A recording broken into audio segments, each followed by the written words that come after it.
Have you ever wandered into a night so electric that the city itself seemed alive, each neon pulse a heartbeat echoing your own?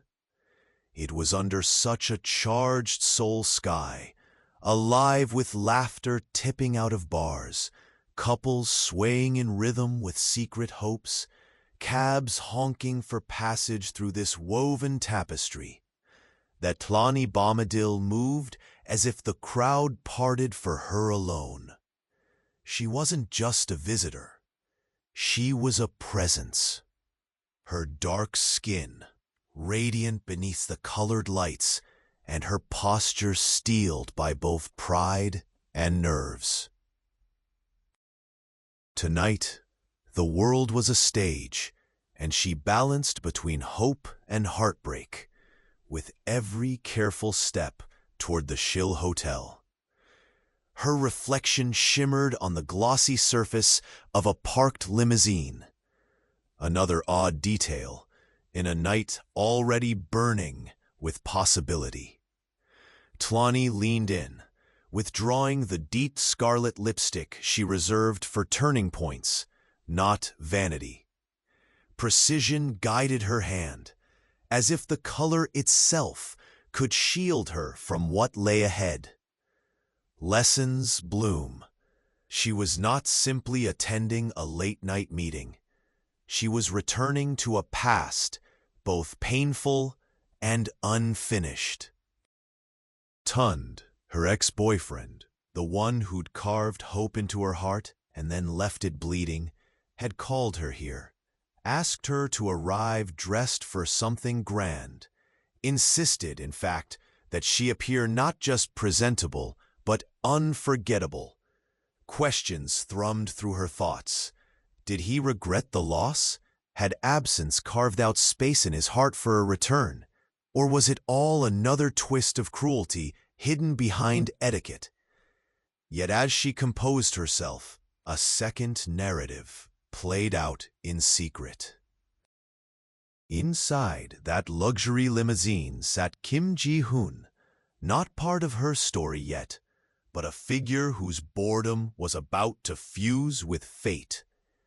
Dressed like the air he was, Ji-hoon's eyes lingered on the city's flow until Tlani's elegant silhouette drew him from routine into possibility. The set of her shoulders, her aura of contained wildness, it made him lower the window, as if to catch a hint of the drama unfolding outside.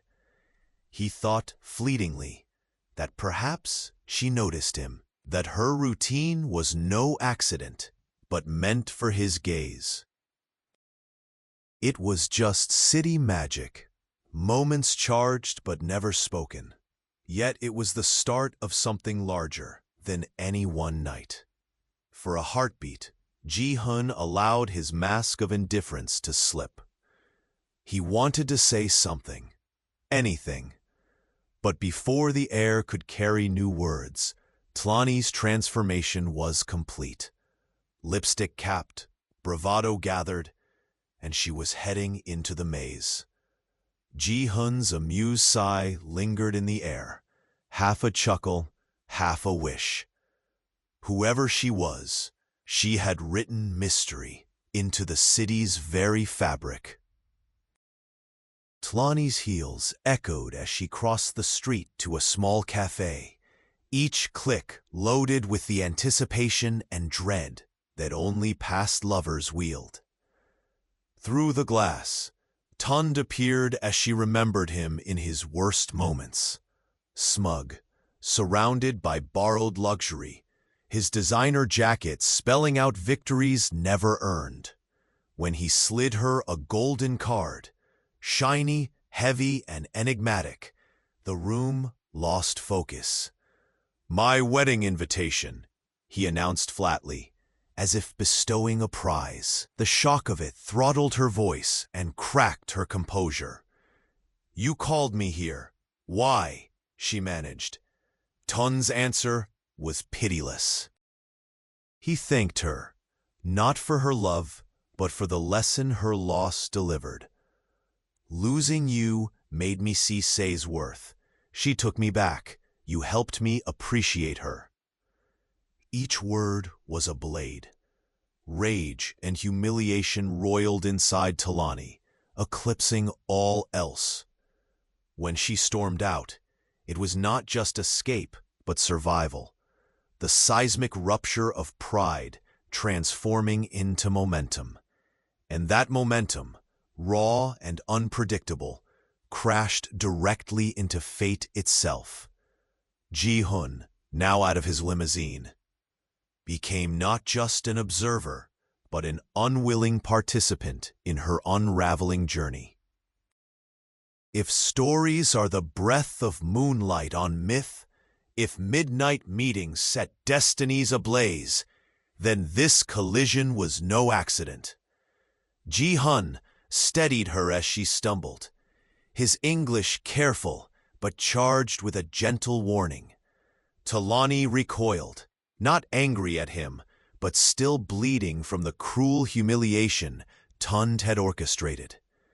Their eyes met for the briefest flash, a current passing between two strangers on a stage too big for reason and too poignant for chance. This, here, in the street, beneath Seoul's blazing lights, was the real beginning. Neither yet understood how their paths would knot together, how anger and empathy would shape the future. Talani, clutching the gold wedding card, fled into the night, lost in the eddying river of crowd and neon. Each step became a battle, her longing drowned by rage, her pride battered but not broken. The city spun on, unbothered and relentless.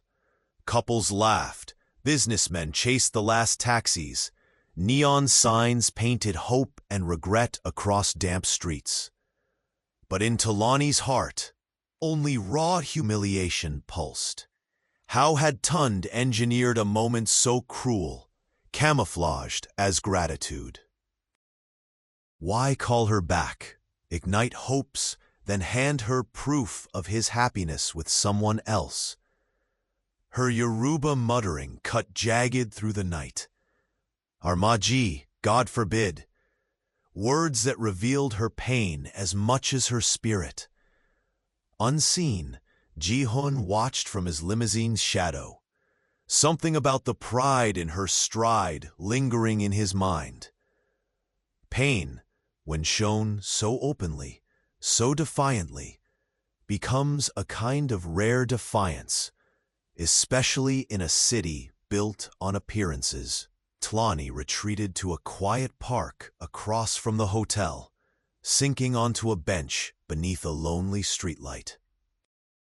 The golden card seemed to mock her, its embossed letters shining with all the wealth and belonging she'd just been denied. She wanted to destroy it, to scatter it into the night, but she wouldn't give Tund the satisfaction. Instead, with a trembling hand, she dialed Amara, her best friend back in Lagos. The hour was cruel. The wound was raw. "Why are you calling?" Amara asked, voice blurred by exhaustion, but sharpening as the story spilled out. "He's getting married," Talani confessed, bitterness mixing with heartbreak. Amara fired back a flurry of curses in half-awake anger, her protective love burning across the ocean. But then her tone shifted. "Go, Talani. Show up at the wedding. Make him see the queen you've become." A queen. The idea was terrifying. A lone figure striding into a room of hostile eyes, standing amid whispered judgment. Yet pride flickered to life, kindled by Amara's words. Why should she hide? She had built her own life, weathered her own storms, thrived on her own terms. But the reality of Seoul's elite was sharp enough to wound. walking in alone, risked becoming the city's latest rumor. No, she would need an ally, someone imposing, someone who could hold the city's gaze and turn the story. Her thoughts circled back to the man from the limousine, the stranger who saw her in a moment of vulnerability, whose quiet presence lingered longer than humiliation. As dawn crept over Seoul, peeled back spring's silver veil, Talani felt the stirrings of a plan. She left the metro at Insadong, heart of the city's art world, and melted into the scents of roasted chestnuts and fresh ink that usually anchored her to comfort. Today, her nerves refused to settle. Each interaction, the gallery visitors admiring Nigerian batik fabric, the tourists pausing over the intricacies of African sculpture, felt distant, as if she was moving through dreams. Her manager passed her a clipboard, the mundane gesture swinging Twani back to reality with a jolt. Among the guest names, one stood out: Kim Ji-hun. Her pulse quickened. Could he be the same enigmatic presence from last night's limousine? When he arrived, his casual gray jacket did little to soften his intensity. Air shifted as he entered, brushing the room with quiet, almost dangerous calm. Subscribe to the Untold channel and like it. Our vibrant stories will add years to your life. Join our storytelling club and tell us in the comments, where do you listen to them from? Their exchange was sparring, full of challenge and intrigue. He professed interest in African art. She teased him for his reflective allure. They circled each other through the gallery, pausing at a bronze sculpture's silent testament to sacrifice and strength. Her walls cracked as he spoke with depth rarely encountered. He saw meaning, not just beauty or price. "You see more than most," she admitted, voice hushed. "And you hide more than most," was his answer. Unprepared for honesty, Tlani turned away, fighting the urge to let herself be known. In the charged silence, something unspoken bound them, a challenge not of words, but of vulnerability. Before he left, Ji-hun's teasing warning hung between them. "Try not to bump into me again." But the truth was, destiny rarely asks permission. It simply waits for two lives to collide again. By the time evening had returned, painting streaks of gold against high-rise glass, Talani had woven her resolve into armor. The city hummed with its thousand intentions, each footstep, each horn's cry, bearing private histories and possibilities. Her mind circled the same burning question. Could she really face Tund again on his wedding day? Beneath her cool composure, the emotional turbulence of the cafe still raged. The wounds were fresh, the invitation a tangible ache in her purse. But Amara's words pulsed through her veins like a silent drum. "Don't shrink. Don't run." At her apartment, Tlani placed the invitation on her kitchen table, as if setting down a secret map. The card glared at her under fluorescent light. Heart pounding, she made lists: what to wear, how to carry herself, what mask to select from her arsenal for a world that never saw her whole. When isolation began to close in, she played a voice message from her mother, a steadying line of Yoruba blessing, grounding herself in the cultures and loves that made up every thread of her being. Then came an unexpected vibration, a social media message, formal and brief. Kim Ji-hun, polite yet distant, thanked her for the gallery tour and asked about a batik artist they'd discussed. Beneath the words was something else, a curiosity, or perhaps a spark she wasn't willing to name. She answered promptly, folding her gratitude inside a veneer of professionalism. The silence that followed buzzed with possibility, twisting in her chest like the city's electricity after midnight. Night gave way once again to the persistent hum of daily life. But Talani's thoughts trailed elsewhere. She replayed every detail, Jihoon's unguarded gaze, the way he considered her answers before responding, the quiet respect in his questions about culture and art. It was dangerous, foolish even, to hope that someone like him, a child of Seoul's ruling class, would look beneath the surface. But she let the fantasy flicker anyway. With another day's sun, her resolve transformed into action. She drafted a message, then hesitated, haunted by memories of vulnerability weaponized against her. But what did she have to lose now? She pressed send. Her invitation was careful, modest.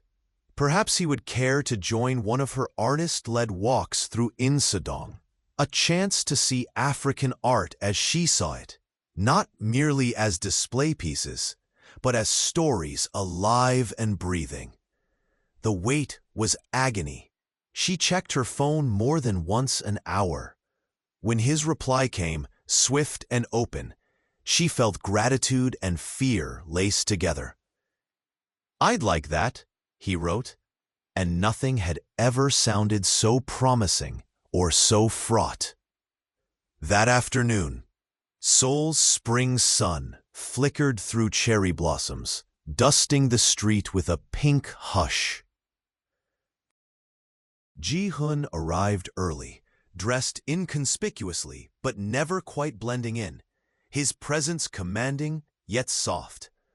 Together, they wove along the narrow corridors of the market, Tlani narrating the stories behind each fabric's pattern, each sculpture's lineage, from Yoruba proverbs about resilience to Benin tales of ancestral legacy. His questions weren't ornamental. He listened with a hunger she hadn't encountered before, allowing silences, sharing his own stories only when invited. For a time, the city itself receded, and a quieter world was built between them, sturdy and rare.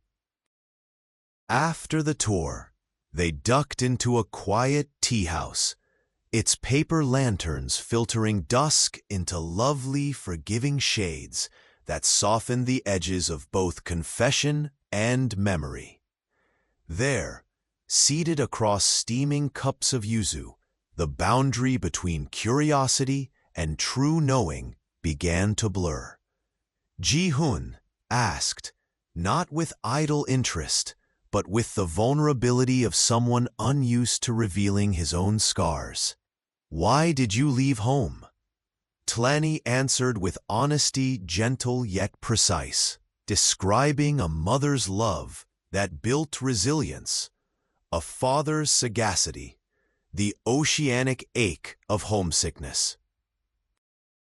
She confessed to the double distance of being black and foreign in Korea, the constant calibration of fitting in without fading out. Ji-hoon surprised her, briefly lowering his own polished guard. He confessed that sometimes the pressure of being Kim Ji-hoon, the always watched, always analyzing son of privilege, was enough to make him dream about disappearing.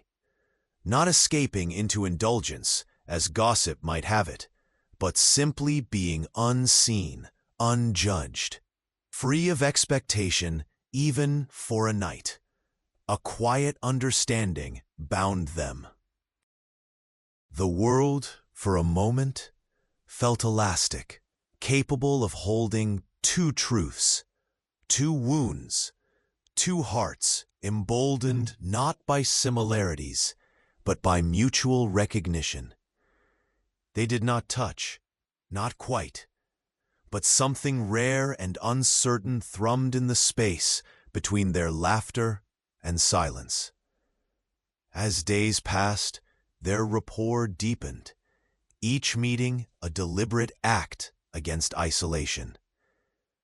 Tlani found herself sharing thoughts she rarely gave voice to, memories of Lagos thunderstorms, dreams about bridging two continents with art.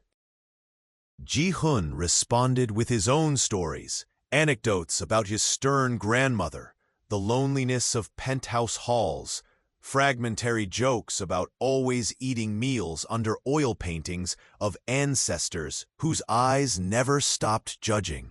Perhaps Seoul itself noticed their new rhythm, for chance encounters multiplied. They bumped into each other at a basement jazz club, each startled by the other's presence, but comforted by it too.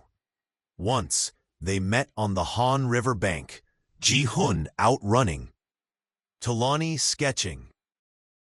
Each time, the conversation picked up as if no separation had passed, as though the city had stored a space for them. One evening, at an outdoor art fair, Ji-hun caught her off guard with a question asked in low, intent tones. "Why do you stay?" Tlani answered carefully, "Because leaving would feel like giving up, and because I want this place to hold room for more than its script." In his silence was agreement. They knew, gently, wordlessly, that neither was truly at home anywhere yet, but with each other, something anchor-like was growing. But no story written in the city's heart is safe from rumor. Tund learned quickly, through the obsidian grapevine that ran from Itaewon bars up to Gangnam penthouses, about Tlani's new companion. To him, it was an insult beyond imagining that someone who had once treasured him could appear beside a name like Kim Ji-hun. He considered himself a man of power, smug in status, but jealousy ignites deeper than pride. In defensiveness, he texted Tlani, ostensibly to check on her well-being, but in truth, to probe, to undermine. His messages carried barbs wrapped in charm. "I hear you are friends with some interesting company these days." One sentence, but many poisons. Accusation, presumption, the suggestion that everything Tlani did was a calculated move on his board. Resolved not to be reduced, Tlani answered with simple dignity. "Friends see value in each other, Tund, not trophies." After that, she blocked his number, a decisive final act, the end of his access to her heart or to her narrative. That night, she chose bright Ankara pajamas, brewed hibiscus tea, and sat by the window to call Amara.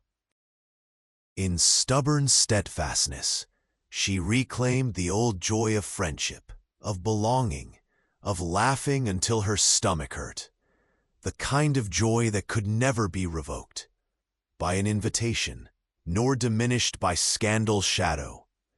Alone but unbroken, she gazed out onto the sleepless city, where one story closed, another, fiercer, braver, was only just beginning. Though Tlani tried to focus on her art and the spinning life of Seoul, something restless stirred within her.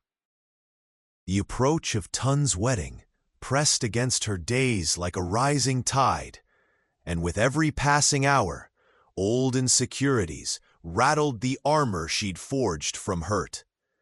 She walked through Insadong, her heels tapping uncertain rhythms, trying to decide.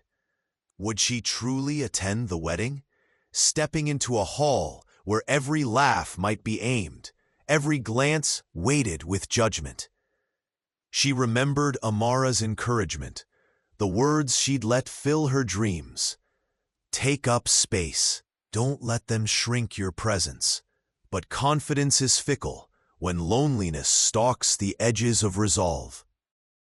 She began to sketch, pouring doubts and hopes alike onto paper.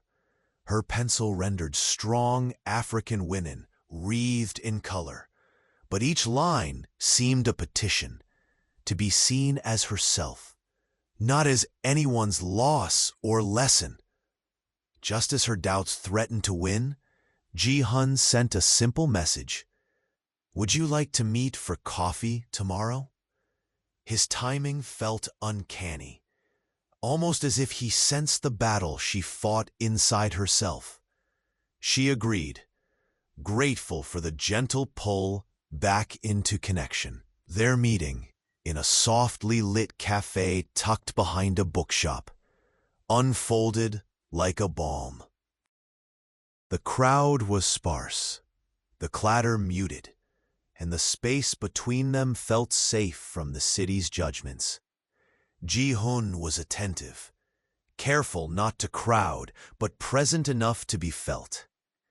They talked about art and belonging, but soon the conversation turned to vulnerability, real, unvarnished stories. I'm afraid, Tlani admitted, voice low. I want to go to the wedding, but I'm afraid I'll be a spectacle. A story for them to tell, not a person to respect. Ji-hun nodded, taking a thoughtful pause. You would not be alone if you let me accompany you. Sometimes, showing you have allies, even one, can change the entire room. His offer was genuine, but not without challenge. He warned her of the scrutiny their pairing might attract, whispers about motive, spectacle, novelty. Ji-hun wasn't naive to Seoul's social machinery, the ways it policed difference and rewarded conformity. Yet amid caution, there was encouragement. He saw in her what she barely dared to see herself, a force capable of shifting a narrative. She smiled, uncertain but heartened. The world, as Ji-hun saw it, was something a person could shape, even when their hands trembled. The wedding's arrival grew nearer, and with it, Talani's anticipation reached fever pitch, a cocktail of dread, courage, and the smallest sliver of hope. She let herself imagine every possibility. Tun's arrogant smirk, Say's cold assessment, the glances from Seoul's elite. Could she meet their eyes without flinching? Would she recognize herself in the mirror after? Ji-hun was steadfast, never pushing, but always near. He met her after work for tea, texted her reminders to breathe and rest, and listened to her rehearse what she might say if confronted. Their friendship grew roots in the cracks of her anxiety. With gentle persistence, he reminded her not to shrink nor cast shadows over her own dignity.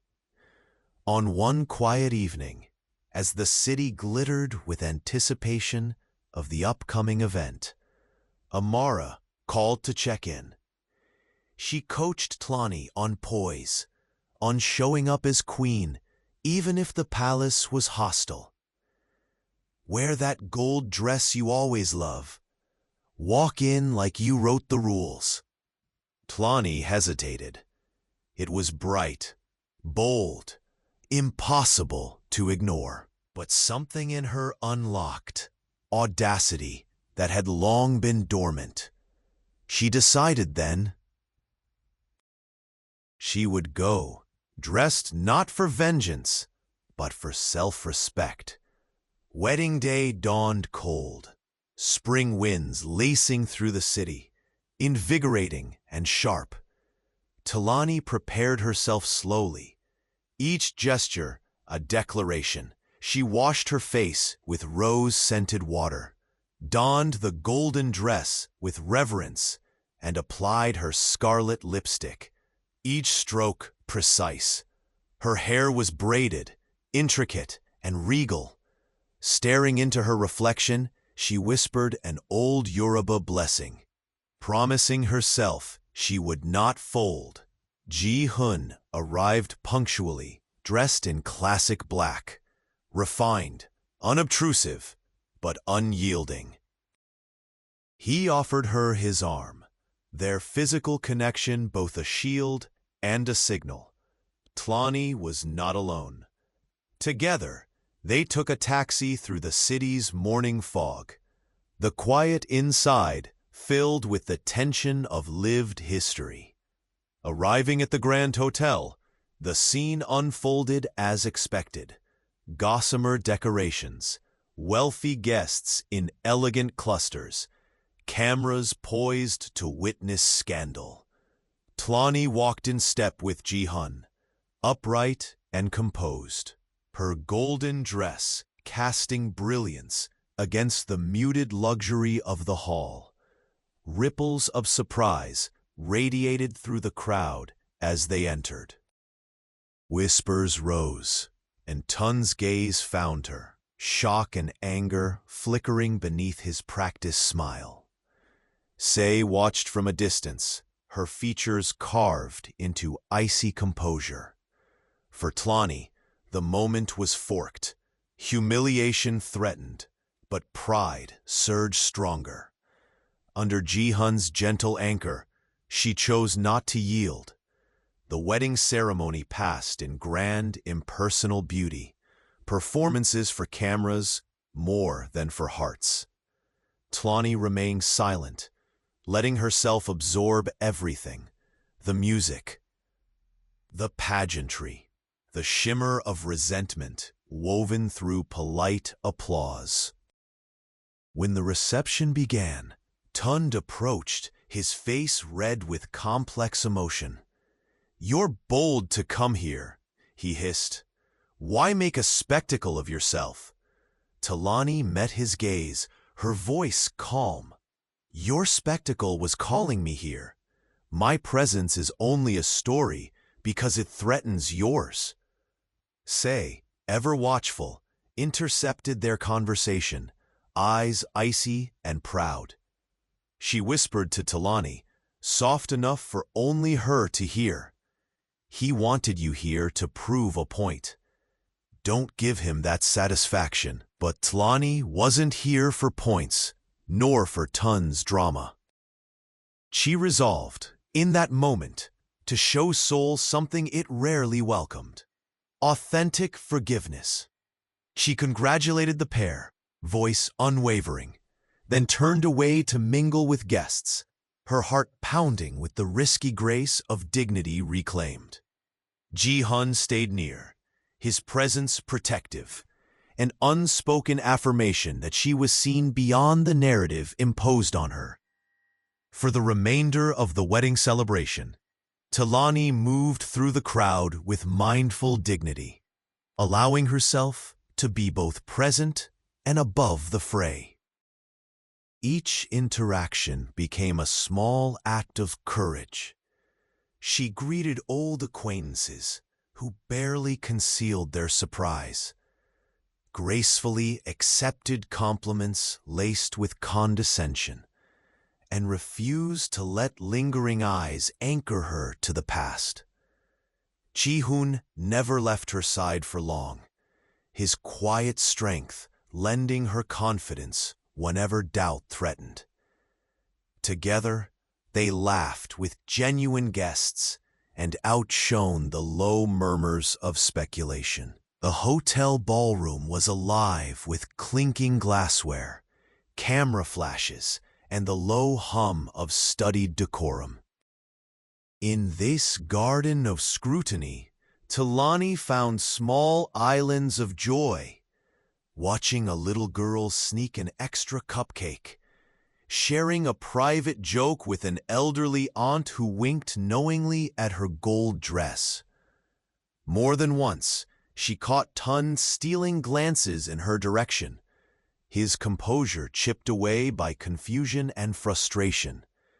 This was not the wounded, desperate woman he'd expected to see. Instead, here she stood, radiant and unaffected by his attempts at manipulation. Talani realized, with the distance that only true release brings, that he no longer held power over her story. Eventually, when the formality of dinner gave way to dancing and the room relaxed its grip, Ji-hoon gently invited Talani onto the floor. The music was a delicate blend of tradition and modernity, a slow waltz meant for grand gestures under crystal chandeliers. Talani hesitated at first, but Ji-hoon's quiet assurance won her over.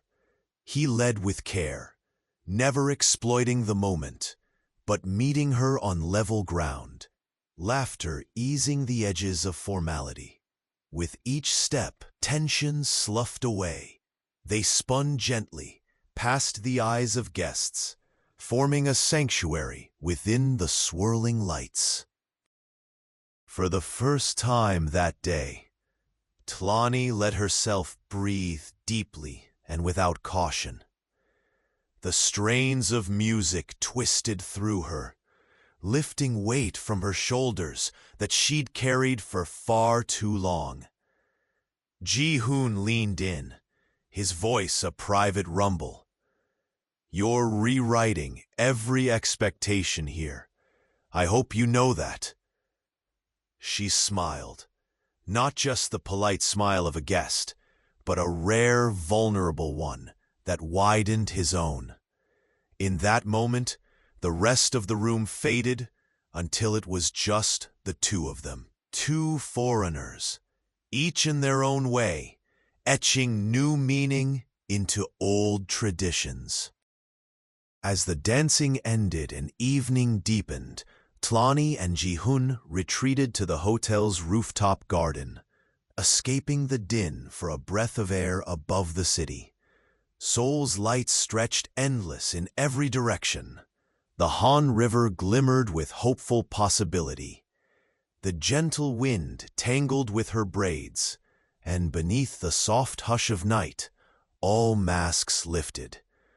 They talked about everything and nothing, the clumsy demands of heritage, the burden and balm of being seen.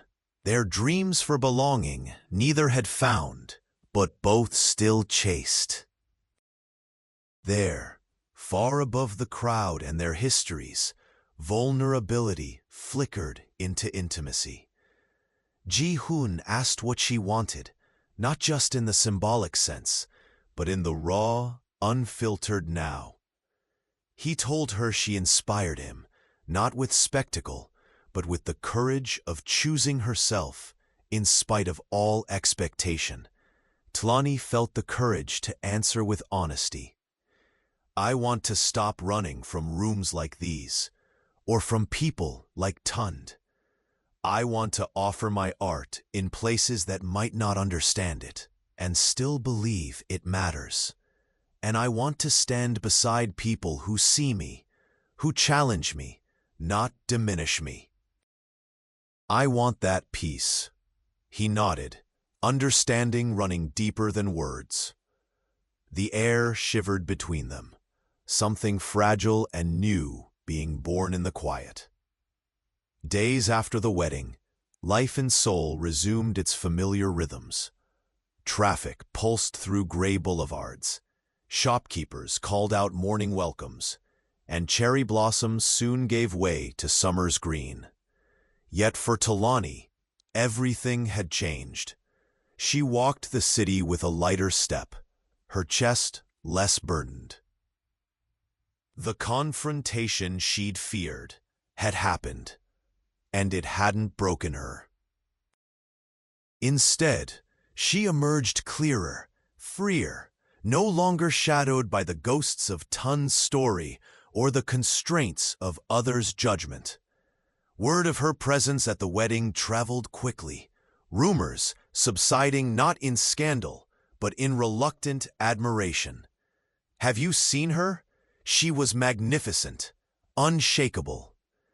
Even those who had never known her began to nod when hearing her name at gallery events or community gatherings.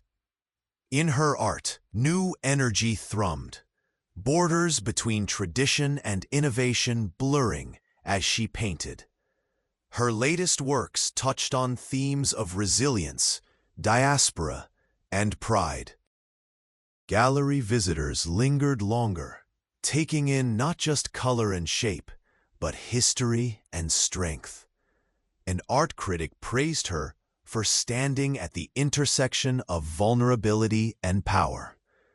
Tlani smiled over the words, treasuring proof that her authenticity had not only been noticed, but respected. Ji-hoon remained a gentle constant in her evolving world. Their bond grew not from drama, but from mutual recognition, giving and space. Late nights found them sharing dinner at rooftops, discussing not what they'd suffered, but where they dared to go next. Summer's edge arrived with promise, the city alive with outdoor festivals, long evenings, and sparkling anticipation for what might come. In this shifting warmth, Talani and Ji-hun found not certainty, but a quiet hope that was richer than any triumph or easy ending. They did not rush into definition, friendship, love, or partnership, but cultivated a careful, intentional closeness. Once, while watching lanterns float along the river, Ji-hun quietly reached for her hand. No words, just the soft glow of lanterns and shared silence. Simply a gesture, one that said, "We are here, seen and unafraid together." The world did not pause, but for them, time softened its edges. Tlani wrote to Amara, "I wish I could explain what changed. Not just the city or the story, but me.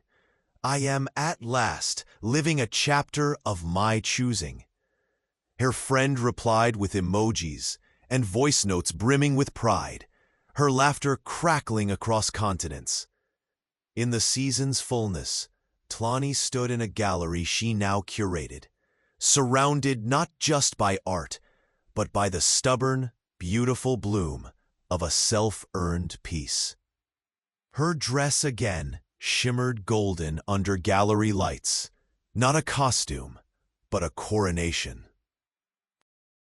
Ji-hun stood among the crowd, his presence grounding, his eyes bright with shared understanding. For the first time in Seoul, and perhaps ever, Talani felt entirely herself, unwritten by others, yet more connected than before. She was the author now, and her story sparkled with unrepentant possibility. Lessons bloom,